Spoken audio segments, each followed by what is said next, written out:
আমাদের মাননীয় প্রধানমন্ত্রী ঢাকা ইউনিভার্সিটির একজন MA পাস অ্যাকাউন্টেন্টকে সেন্ট্রাল ব্যাংকের গভর্নর নিয়োগ দিয়েছেন, যেটা শুধু বাংলাদেশের না, আই গেস বিশ্ব রেকর্ড। কারণ আমি তার রেজিউমি, যেদিন তাকে নিয়োগ দেওয়া হয়েছে আমি তার রেজিউমি পড়েছি, তার সেন্ট্রাল ব্যাংকিংয়ে কোনো অভিজ্ঞতা নাই।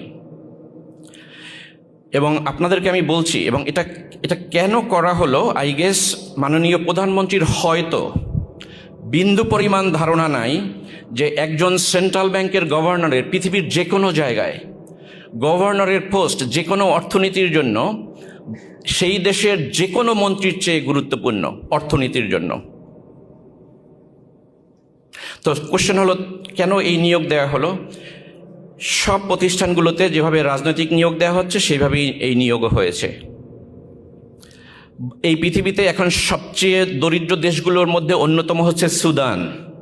সুদানের সেন্ট্রাল ব্যাংকের গভর্নর মিস্টার সালাম হাসান ইউএসের একটা বিখ্যাত ইউনিভার্সিটি থেকে PhD করা, পৃথিবীর দরিদ্রতম দেশের গভর্নর, ইকোনমিক্সে US থেকে PhD করা। সেখানে একজন অ্যাকাউন্টেন্টের সেন্ট্রাল ব্যাংকে কোনো কাজ নাই, সেন্ট্রাল ব্যাংক গভর্নরের অ্যাকাউন্টেন্ট হিসাবে কোনো কাজ নাই।